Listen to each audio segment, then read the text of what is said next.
Okey, Assalamualaikum warahmatullahi wabarakatuh. Saudara saya sekalian, okey, sementara kita menunggu anda share, like dan love kepada ramai lagi kita punya kawan-kawan. Petang ni kita nak cerita tentang satu topik, kalau anda dah bersedia. Okey, bismillahirrahmanirrahim. Topik pada petang ini ataupun anda malam dah kan, 9.30, betul? Iaitulah jantungku masih berdebar, berterusan pula tu. Yang penting perkataannya kalau berterusan. Kalau sesekali tak jadi hal. Maklum saja bagi anda yang sentiasa jenis orang yang orang panggil apa, gugup ataupun senang panik, yang mereka senang mendapat yang dimasukkan dalam bahasa sains, dia panggil arrhythmia, irama jantung yang tidak stabil. Yang paling kita takut ialah perkataan palpitation. Sebab kalau palpitation saja, dup bunyi lagi laju lebih daripada 100 kali per minit. Saya ulang, lebih daripada 100 kali per minit. Tapi kalau bawah pada 40 pun bahaya juga. Namun bagi mereka yang 60 ke 100 tu dikira normal. Cuma kalau atas pada 100 dan you pula boleh merasai jantung tu berdebar. Ingat, jantung kita sekarang berdegup, betul tak? You rasa tak dia berdegup? Selalunya tak rasa. Itu dipanggil normal.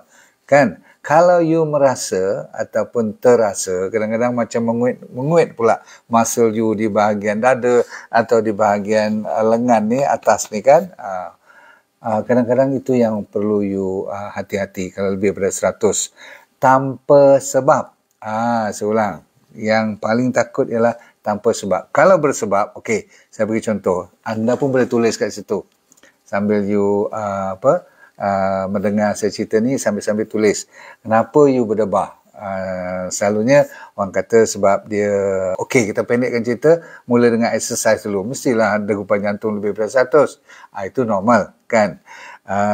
Tapi kalau gaya hidup you selalu dalam keadaan terkejar-kejar, stres, selalu kena marah, ataupun you suka marah. Saya ulang, you kena marah ataupun suka marah, tak heran kalau jantung you rasa tak rasa pun. Kalau kita ambil ECG ke, kita ambil ni jam sekarang kan, yang moden-moden ni boleh tengok degupan jantung, pum, naik atas pada 95, 110, kadang-kadang 120, tak pasal-pasal. Ingat, kalau jantung tu terlalu kuat degupannya, cepat sangat, dia akan jadi lemah nanti, ataupun dia akan bengkak nanti. Itu bahayanya. Nombor satu, bahagian fizikal dulu kita habis. Masalah minuman, kadang-kadang you ambil sweetener, artificial sweetener atau energy drink, atau mereka walaupun saya kata kopi bagus, tapi setengah orang tak boleh kena setengah cawan pun dah tak boleh tidur. Itu you kena kontrol. Ada bahan-bahan seperti MSG, ingat saya cerita tu. Ataupun you tengah bercinta. Bercinta antara salah satu daripada kenapa degupan jantung tu kadang-kadang ialah kan katakan nak pergi jumpa ke, ataupun ada masalah antara silaturahim ni pun, kadang-kadang dah kahwin pun bermasalah juga kan. So bukan kata bercinta sebelum kahwin saja, tapi degupan jantung tu adalah petanda-petanda ada sesuatu yang tak kena. Tak mungkin kalau you dalam keadaan stabil, degupan jantung tu Tuhan jadikan luar daripada julat dia. Boleh faham?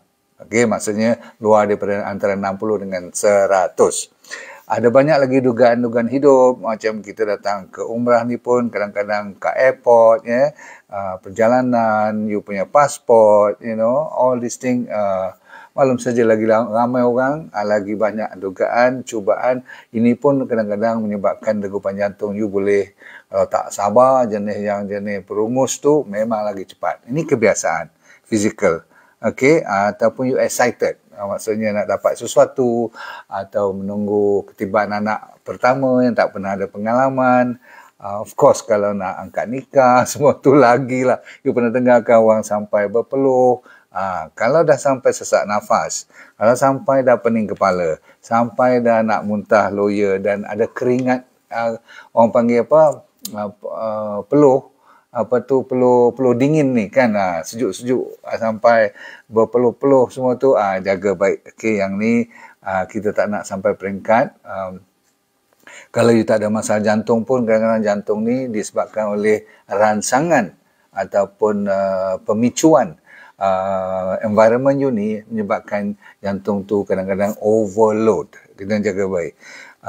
Baik, itu bahagian jantung semua kena jaga. Kalau jantung dah ada masalah seperti pendawaian, tahu pendawaian, dia punya electrical impulses dia kan, semua ni dia punya original sumbernya tu kena betul. Kalau charge dia tu mula orang kata apa ada fuse pun boleh dapat orang panggil debaran jantung yang bukan-bukan. Sampaikan boleh pengsan lah dengan main. So kalau ada masalah jantung ni kardiologis kena tolong check. Injap dia lah, muscle dia lah, ada infection lah dan sebagainya. So cardiovascular disease can cause debaran jantung yang berterusan. Ujung-ujungnya, satu perkara yang mungkin tak ramai orang mahu cerita iaitu kita banyak dosa. Rupanya banyak dosa, kadang-kadang dia keluar dalam bentuk debaran jantung yang berterusan ataupun orang panggil bercepat ataupun laju sangat debaran ni, maklum saja sampai gemetar. Contoh, kalau kita menipu, kalau kita banyak sangat orang panggil wayang kulit, mau tak mau dia akan keluar. Sebab itulah dalam erti kata yang dinamakan, bukan sebab saya ada kat Madinah ni nak cerita pasal agama dan sebagainya, tetapi Allah terapi tu yang katanya kalau kita cuma mengingati Allah sahaja boleh mententeramkan jiwa, betul. Kalau kita kusut pemikiran, selalu sangat dosa tak lepas-lepas, kita buat aja macam normal, rupa-rupanya jantung tu boleh tunjuk. Orang tak boleh baca, tapi kalau doktor kardiologis, kalau dah tak tahu penyakit lain, tidak ada masalah elektrikal ataupun ubat-ubatan makan pun semua dah betul, tapi masih ada debaran tinggi, cuba cek isu-isu yang saya kata banyak dosa ni. Bukanlah apa, sebab dalam keadaan kita cover tapi kita masih lagi ada ketakutan, kecuali kalau kita ni jenis yang orang kata dah kebal ataupun dah hitam sangat hati kita ni, dah tak masuk apa lagi dah, yang tu jantung kadang-kadang masih nampak macam normal je. Sebab apa? Bagi mereka itu dah kira normal. Baik, sekarang kita fokus pada apa yang sebenarnya berlaku selain pada gaya hidup, selain daripada masalah psikologi. Ingat orang yang ada panic attack, anxiety attack, dan tak boleh handle themselves, tak boleh jaga atau kawal diri, kadang-kadang nak senyum pun susah, itu kadang-kadang debaran jantung selalunya tinggi. Okey, harus diingatkan ada beberapa masalah seperti ubat-ubatan yang kita tak sedar, seperti ubat darah tinggi, ubat diuretik, ubat antibiotik pun. Ubat asma selalu menyebabkan kesan sampingan, menjadikan degupan jantung kita tu tinggi.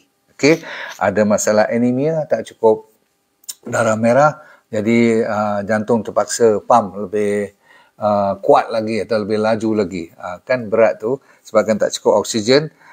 Gula kalau tak cukup dalam badan, bukanlah maksudnya gula tu bagus, tapi maksud saya kalau terlalu rendah, sampaikan, kan you pernah dengar orang buah pada 2 atau 3 unit tu, dia punya glukos kan, you can get, orang kata apa, sampai boleh pengsan pun.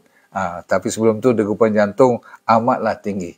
Okey, barang diingat, bila datang masalah seperti infection, you ada jangkitan atau ada radang tu maksudnya sakit lah. Siapa saja pun dalam kesakitan, kadang-kadang degupan jantungnya tinggi.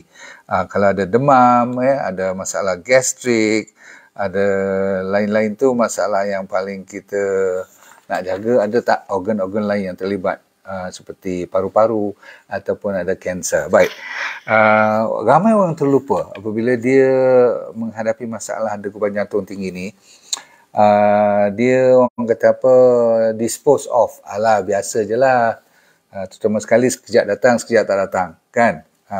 Kalau terus berterusan lebih daripada berjam-jam, memang you sendiri akan bawa, bukan you bawa, orang lain akan bawa you pergi ke hospital. You jangan bawa diri you sendiri. Saya ulang, jangan bawa kereta sendiri. Kalau degupan jantung dah tak boleh kontrol, mesti you punya partner tolong bawa atau anak you tolong bawa. Jangan bawa sendiri sebab dia boleh membawa sampai boleh pengsan.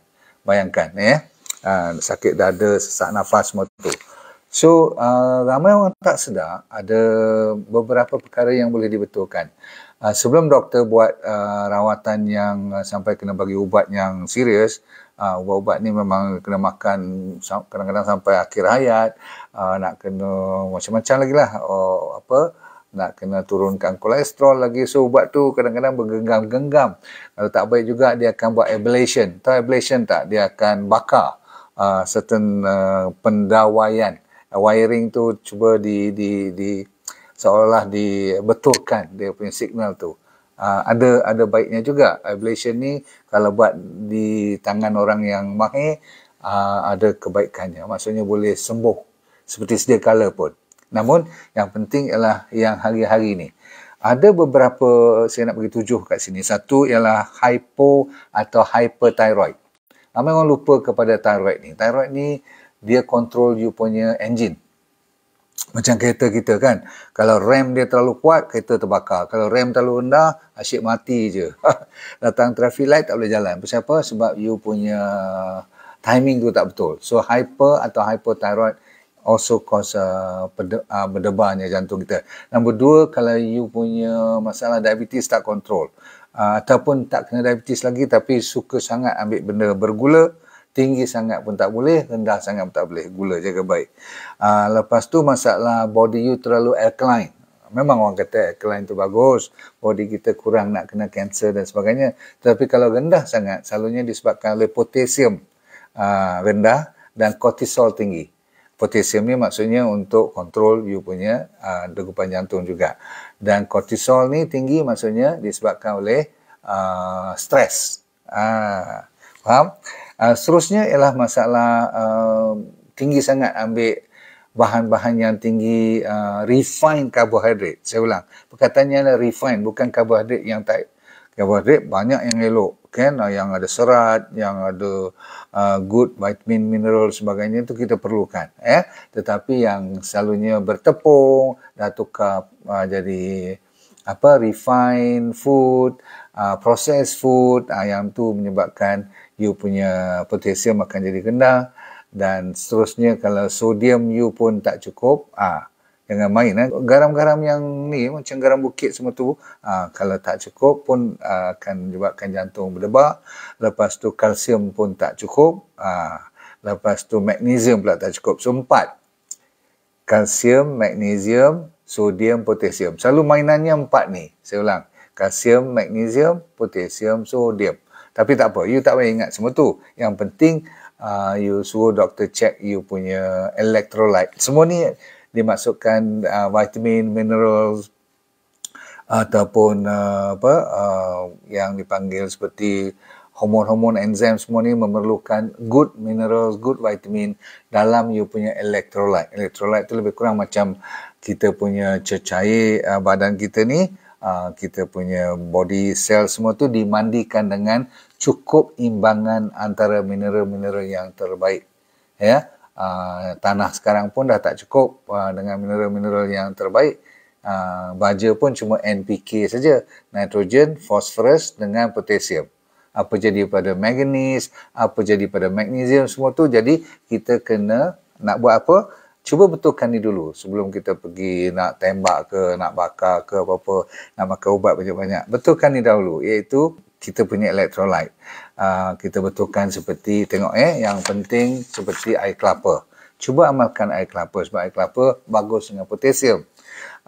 Kalau you ambil magnesium seperti semua sayur-sayuran yang menghijau, potasium dan magnesium cukup banyak. Saya ulang, potasium, magnesium cukup kalau you ambil D&D diet secara tepat dan you ambil Moringa Plus. Saya ulang lagi sekali, ambil diet secukupnya. Kalau tak reti kontrol, tolong cover dengan Moringa Plus. Pasal apa? Superfood tu cukup dengan vitamin minerals yang diperlukan. Lepas tu ditambah pula dengan contoh seperti honey. Honey yang pure.